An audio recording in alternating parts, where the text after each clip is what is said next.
The Taliban claimed responsibility for a massive rocket attack at Kabul's international airport less than 2 hours after Defense Secretary Jim Mattis arrived. Let's take you down to man on the horse is the big winner. There he is, Judge Roy Moore. This is not a referendum on Donald Trump. What this was a referendum on was Mitch McConnell and the Swamp King. For people to disrespect that by kneeling during the playing of our national anthem, I think is disgraceful. The NFL and these players go out there and they take a knee.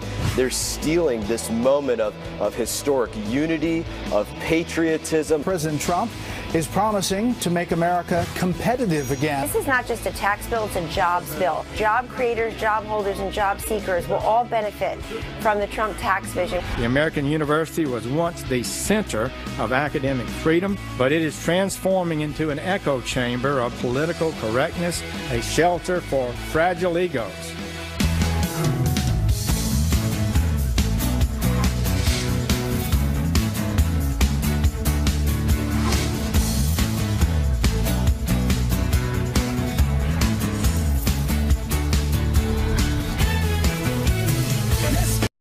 And go ahead then and sing a little. Let's get it started in here. Yeah, that's all I got. In 20 years, I've never sing. It's always been just either, actually. Yeah, you know what's so interesting is an hour and 15 minutes ago, it was this young lady that was singing, and you made the cold open last She was hour. singing the Nationwide is on your side ad. I said, I can't believe I made the cold open, and Steve said, well, you know you're on the air all the time on the show. You got to remember that. That's right. Abby is in for Ainsley today. Thank you very much for joining us on this very busy Wednesday. Yeah, good morning to all of you. Let's get straight to a Fox News ad now claiming responsibility for a rocket attack targeting Defense Secretary James Mattis shortly after landing in Afghanistan overnight. Lucas Tomlinson was able to break this story. He is live at the Pentagon with brand new details. I imagine the Secretary of Defense wasn't as rattled as you and I might be if that had happened. Well, that's right, Brian. Well, officials tell me the rocket attack on the Kabul's international airport ended a short time ago, but just less than 2 hours after Defense Secretary Jim Mattis arrived. Nearly 40 to 45 rockets and rocket-propelled grenades rained down on the airport. Now, Mattis had just left aboard a helicopter for a meeting with Afghanistan's President Ghani. A short time ago, Secretary Mattis spoke about the attack. An attack on an international airport anywhere in the world is a criminal act by terrorists. It's designed to go after generally innocent people to make some sort of statement, and a classic definition of what the Taliban are up to right now. We will suffocate any hope that Al-Qaeda or ISIS, Daesh, Haqqani, or the Taliban have of winning by killing. I want to reinforce to the Taliban that the only path to peace and political legitimacy for them is through a negotiated settlement. Officials tell me there were no injuries to U.S. troops. One Afghan civilian was killed, according to a local report. The Taliban are claiming credit for the attack and said Mattis was their target, raising serious questions about who tipped them off. The attack happened today at 7:30 a.m. local time. Mattis had been in India the day before. Now, this is Secretary Mattis's first trip to Afghanistan since President Trump recently announced a new strategy for the 16-year-old war, which includes sending more than 3,000 additional U.S. troops to join the nearly 11,000 on the ground. And these new U.S. troops will be serving closer to the front lines with the ability to call in airstrikes. Already, U.S. jets are increasing the number of bombs they are dropping on the Taliban and ISIS and affiliates in the east. Last month, more bombs were dropped than any time in the past 5 years. And yesterday on Capitol Hill, the chairman of the Joint Chiefs of Staff, General Joe Dunford, said that Pakistan needs to stop harboring the Taliban and the Haqqani network and giving them sanctuary. And one more thing, today marks the anniversary of the Taliban taking Kabul and later harboring Osama bin Laden. Guys? All right, thanks, Lucas. You know, when James Mattis speaks, you want to listen. Listen closely. Right, and hopefully we get some action over in Pakistan. Meanwhile, 4 minutes after the top of the hour, it's time to bring in the U.S. Attorney General. I almost said Senator Jeff Sessions, but that's your old gig. Attorney General Jeff Sessions. Welcome back, Mr. Jeff. Thank you, Brian. Well, first off, I noticed you were busy yesterday on college campuses. What is the Department of Justice doing about what many people feel is a suffocating feeling on college campuses when it comes to free speech?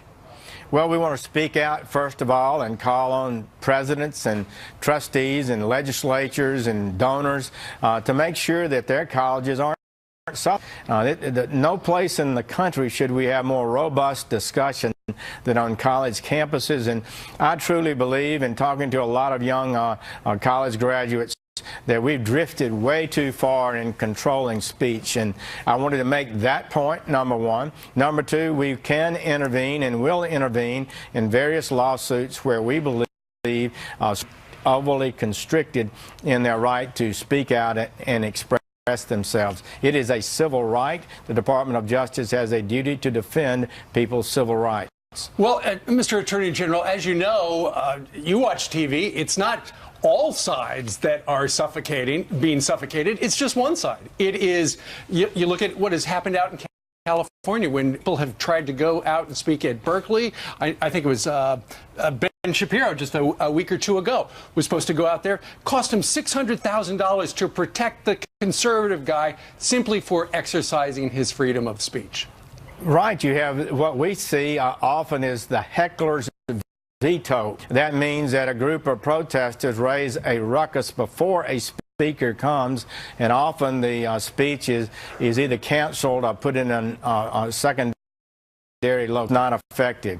There is a bias, I think, personally, pretty clearly against conservative speech. Ben Shapiro, a 33-year-old brilliant Jewish Harvard law graduate, they sent out a notice before he came to Berkeley and said, if it upsets you so badly, we will give you counseling to the students who might be faint or something if he spoke there. This is, kind of ridiculous. We need robust, open debate on college campuses, and that's the ideal that has made our universities great. What about the football field? Because you have said that the NFL players, that they should stop kneeling for the national anthem.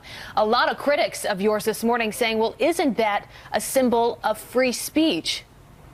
Look, I believe that every American should, as a matter of propriety and love of country, should not place their political views in a situation where you don't stand for the pledge or the national anthem.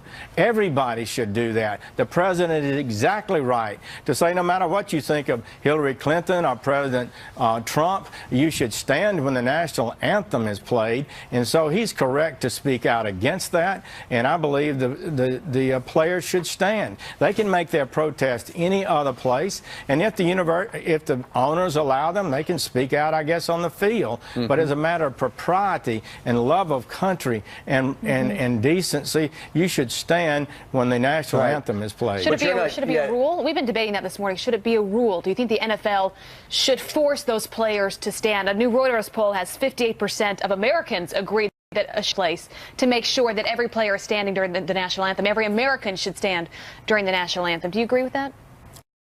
I do. I think people should stand. I think it should be a formal rule of the league. They'll have to make that decision, but they should be able to say to the players, if you're on our field in our game, paid by us, you should respect the flag and the national anthem. Mr. Attorney General, also we understand the House Republicans yesterday are calling again for a special counsel from the Department of Justice to look into some disturbing revelations about James Comey, Hillary Clinton, and former Attorney General Lynch. Will you answer that call?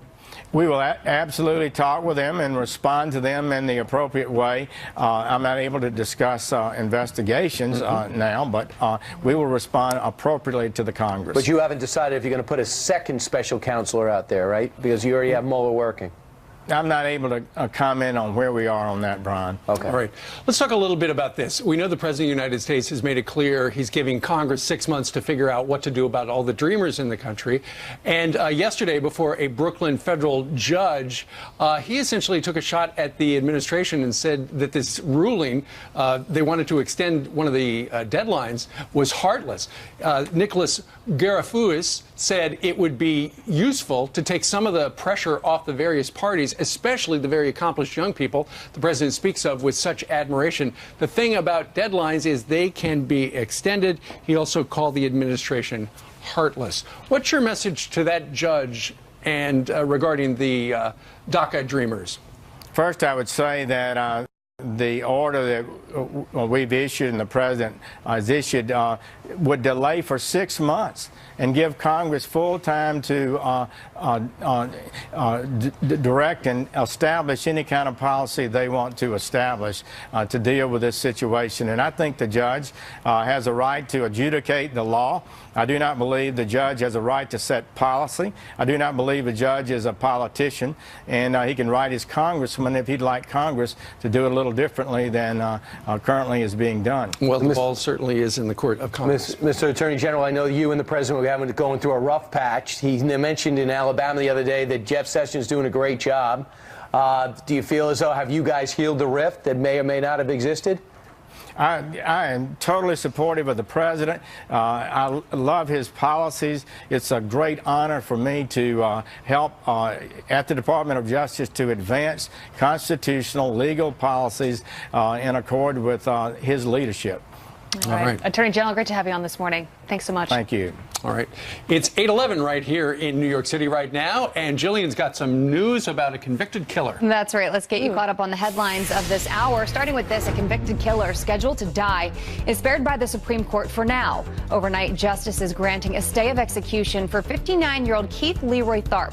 The decision coming hours after Tharp was supposed to be put to death. But attorneys appealed, claiming the Georgia man is intellectually disabled and that one of his jurors was racist. Tharp is guilty of murdering his sister-in-law nearly 3 decades ago. The man accused of opening fire in a church could face a judge for the first time today. Police say Emmanuel Sampson admits to shooting and killing a woman and injuring 7 others at a parish outside Nashville, Tennessee on Sunday. The 25-year-old immigrant from Sudan is charged with criminal homicide. Additional charges are expected. A major milestone for one of President Trump's biggest campaign promises. Build that wall. Build that wall. Build that wall. Crews officially breaking ground on prototypes for the Mexican border wall near San Diego. Over the next month, 6 companies will build a total of 8 models. President Trump says he will pick the winning design. So look at your headlines on this Wednesday. Send it back to you guys. Well, Republicans scrapping their vote on health care after 4 U.S. senators, all Republicans, would not apparently support it. Senator Rand Paul was one of the 4. He's going to join Brian coming up next. And the Buffalo Bills is one of the many teams taking a knee, but one stadium worker just took a stand, quitting his job after 30 years. You'll hear from him coming up. And look who is in our green room this morning. Oh, yeah, that is Paula Dean. She'll be preparing recipes from her brand new cookbook. Oh, I just love her. You better go down there. She's there right now. I'm going to run in my heels.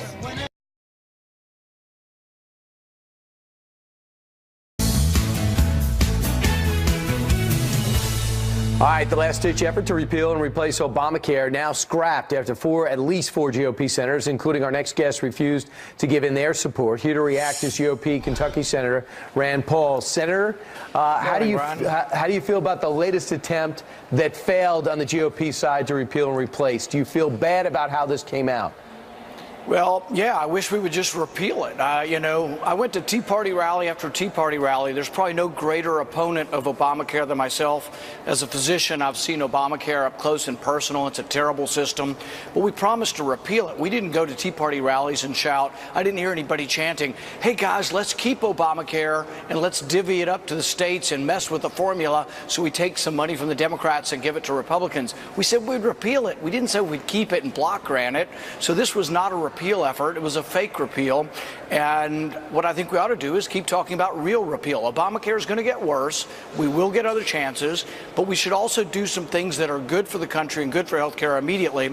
And one of them, I've been working with the president for 6 months, and he assures me is going to happen in the next couple of weeks. He assures me that he's going to legalize the sale of across-state insurance through associations, which means any individual, millions of individuals in our country, will be able to buy insurance through a group, get cheaper prices, and get a better product. Can he do that on his own? Yes. Okay, I want to tell you what he wrote the other day, and I know you saw this, and I know it's true. He says, I know Rand Paul, and I think he may find a way to get there for the good of the party. He, and I think you both have said this, you guys have become friends. The fact that you didn't get there, if he feels let down, do you blame him? No, I think this originated more in the Senate. And the Senate really, none of the senators really reached out to try to negotiate on this. I did try to negotiate in good faith with the White House. And what I told the White House is there were some good things in the bill. I liked expansion of health savings accounts. Yep. I liked giving governors waivers. I liked repealing the mandates. And I liked capping the entitlement. I just didn't like the block grant. So if we could have narrowed the focus, I offered as recently as yesterday with the White House, if you'll give us a narrow focus, I'm a yes. I couldn't in good conscience vote to just keep the Obamacare taxes and keep the Obamacare spending and reshuffle it to the states.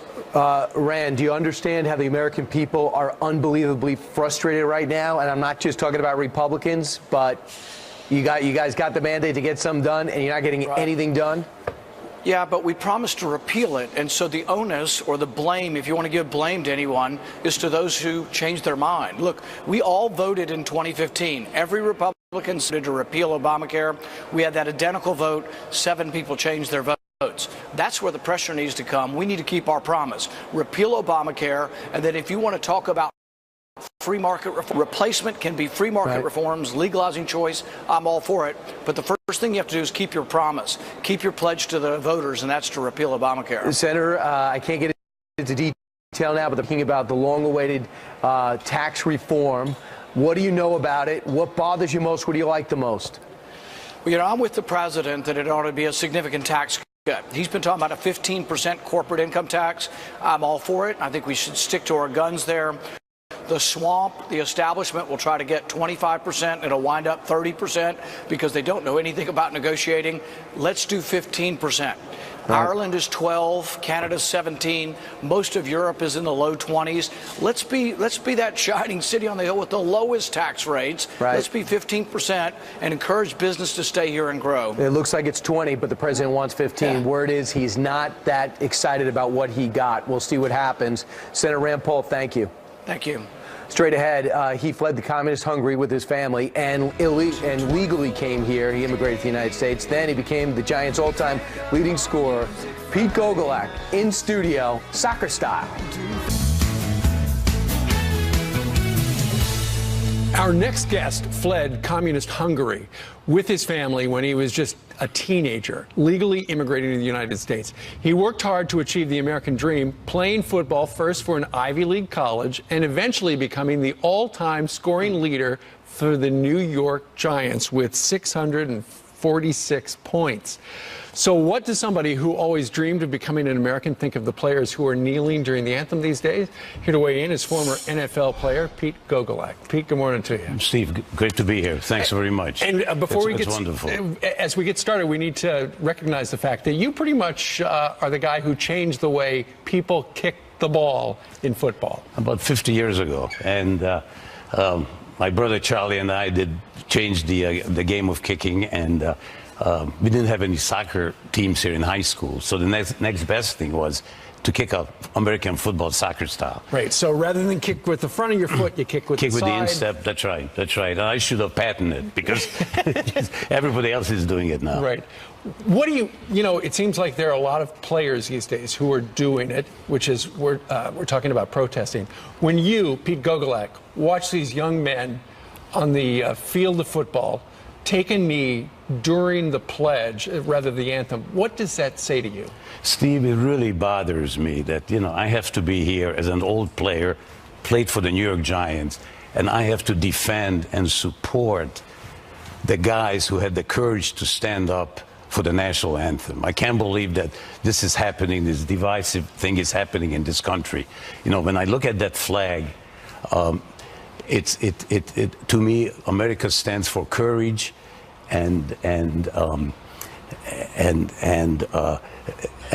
people who gave their lives the ultimate sacrifice so we could be free and strong in Europe, in the jungles of Vietnam, in the Middle East, and that's why that's why I look at that flag. And when you look at those images of the players kneeling during the anthem, you find that very upsetting. It really bothers me. If I would have done that back in 50s and 60s, I think that the people from the stands would come down the field and it would probably beat me up. and if I would have the time to go to the locker room, my teammates would have taken care of me. It was just unheard of. One of the things you told me a moment ago during the commercial break was the fact that the reason the flag is so important to you is it's the fabric of our nation. And to you and your family, it represents so much opportunity that you did not have in your communist But we never country. had that, you know, escape from communist Europe. Under a communist dictatorship, we had the good fortune to come to this country. I was 15, my brother Charlie was 12, and my mother was pregnant with my youngest brother John, escaped across the Hungarian-Austrian border, and had the good fortune to come here. And this country embraced us, and we embraced America, and the opportunities that happened to us is absolutely wonderful. Sure. Pete, what's your message to the young men who play the game and are taking a knee regarding what they are doing? Because they feel they've got the right, and they certainly have started a national dialogue about it. I don't think they understand what the flag stands for. I do, and I think that young man, the Pittsburgh Steelers on the tunnel, who was had 3 Villanueva. Services in overseas, he understood what the flag stands for. And when I was on the sidelines and Yankee Stadium, in front of 60,000 people, and listened to the national anthem and looking at the flag, I just kind of said to myself, how lucky I am. Goosebumps. Goosebumps. Pinch myself to play this wonderful game and then pick up a check, after the game, which was not like today, but it was pretty substantial. Sure. So I say these young guys, it's fine to protest, but please don't do it in the stadium with the flag and the national anthem. They're making a lot of money. Save that money, maybe start a foundation and express their grievances or support a community thing. So I hope that's the direction they should go. Well, let's see what happens this Sunday. Yeah. Pete, go on. Yeah, thank you, real Steve. pleasure. Pleasure. Thank you very Pleasure much. to be here. An honor to have you. Yeah, thank you. Thank you, sir. All right. Meanwhile, it was supposed to be a place for protesters to escape the chaos. Instead, a brawl erupts inside an empathy tent. Not kidding. Wait till you hear how this all played out. And the heated Alabama Senate runoff coming to an end last night. Conservative outsider Roy Moore, the judge, beating the president's pick, Luther Strange. Well, the judge is here for his first interview on the other side of a quick timeout.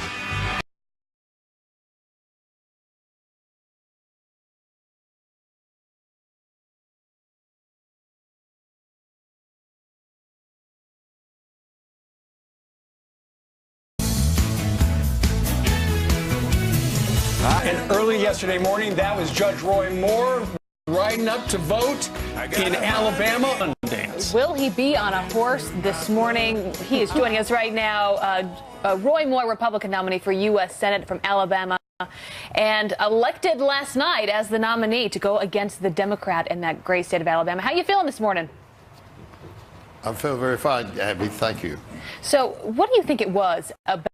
Because a lot of people have been talking about you were not President Trump's candidate, but you very much were his brand. You represented someone who was a Washington outsider, not part of the swamp. Your message, you think, really resonated with the people in Alabama? Well, I think the people of Alabama know me and they understand what I stand for, and they certainly support President Trump's agenda. Yes, I'm an outsider, not part of the establishment.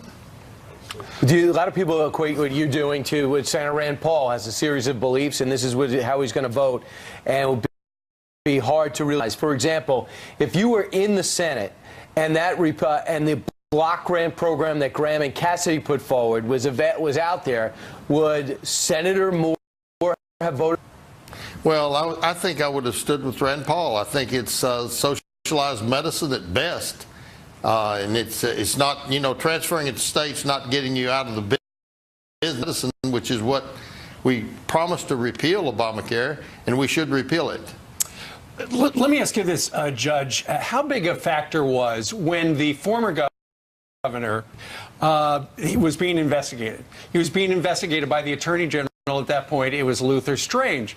And then the governor then turned around and appointed Luther Strange Jeff Sessions' seat. I know in the final days of the campaign, you were trying to suggest that there was something suspicious going on there. Is that how you feel? Well, getting someone and then take a favor, there's reason to be questioned. For me, it was a big factor. To the people, I don't know. You'd have to get to them. What do you think about the throw his support behind you? You say you agree with much of what he stands for, but look, he was on the ground there in Alabama campaigning hard for your opponent, Luther Strange. He's tweeted out about this race a number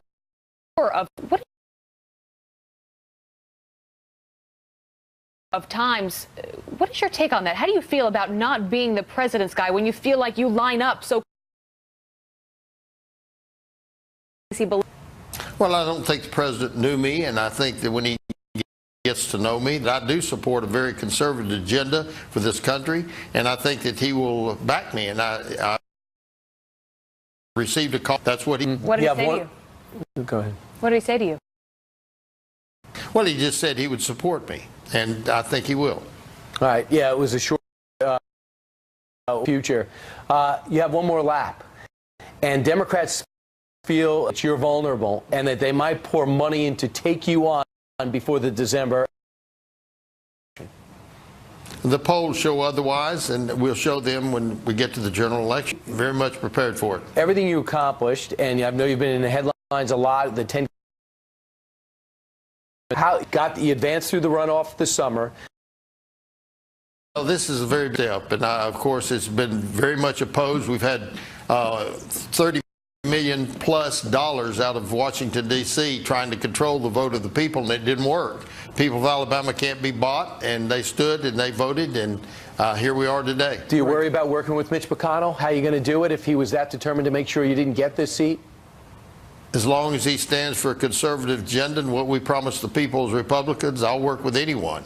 All right. Well, next stop is December, and Democrat Doug Jones, the winner in last night's special election down in Alabama. Judge Roy Moore, thank you very much for joining us live. Thank you very much. Appreciate it. All right, let's go over to Jillian for some other headlines we're following. Hey, Jillian. Hi, guys. Let's get you caught up on the news of the morning right now. Starting with this story, a bus driver narrowly missing plowing into a crowd of kids after getting slammed by a car. Incredible dash cam video showing the transit bus jump a curb, sending children running for their lives. The driver in Connecticut trying to regain control after the car crossed the center line. Police now trying to determine if the car's driver was distracted. At least 4 people are under arrest after a fight breaks out at the UC Berkeley Empathy Tent. Trump, no KKK, no fascist USA! No Trump! Conservative students and leftist activists brawling at a campus rally. The event in response to the cancellation of Free Speech Week. Berkeley's Empathy Tent was supposed to be a place for protesters to calm down in the middle of the chaos.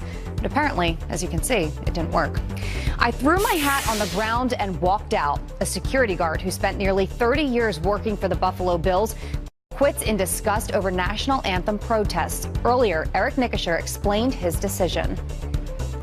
I took this stand for me because this is what I believe in. My friends and family support me. My father's a Korea War vet. He called me Sunday night. He was in tears. He was so proud of me. Nickershire says he will never walk into New Era Stadium again, and he won't watch the NFL until the protests stop. A rogue pig brings rush hour traffic to a standstill. Police hot on his tail. This is near the east coast of Virginia yesterday. Police eventually catching the big guy, who they say is probably someone's pet. Not something you see every day. What is it? They're missing it. What is it? It's a pig. That was a pig? A lot of people have pet pigs. Thank you That's for listening, like a thing. Brian. Didn't George Clooney used to have a pot-bellied pig for a while, I think? Then he got married, and he moved Now on. it has twins. Right. When I was growing up in Kansas, we had a lot of pigs. But you use them for money, right? We turned them into bacon. Right. That's what you do on the farm. That was more of a financial transaction. Meanwhile, we're going to be cooking with some sausage and Paula Deen in a couple of minutes. But right now, Janice Dean joins us from outside our world headquarters. Can't wait to see Paula Deen. You know what? This is the first time in weeks we're not talking about a hurricane that potentially could be so destructive. We still have Maria out there off the East Coast, but Maria is out to sea, and we like it that way. Here in New York City, this is like the last day of summer. Come over here, my friends. What's your name? I'm Haley. And Haley, what's your name? Allie. Yours? Paul. Where are you from? Minnesota. Do you want to say hi to anybody from Minnesota? I would love to say hello to my mom. Is Mom watching right now? She must be. I hope so. What about yourself? I'm from Long Island. You're from Long Island. Is anybody watching right now? Mom. Hi, Mom. Hi, Mom. What about yourself? I'm from New Jersey. New Jersey. Who's watching? Definitely my mom and grandma. Oh my gosh, Mom and Grandma, thank you so much for watching Fox and Friends. Should we look at the map real quick? I just want to show you, maybe we're doing a little bit of weather. Here's Tropical Storm Maria, not a hurricane anymore, and it's moving out to sea. We like that.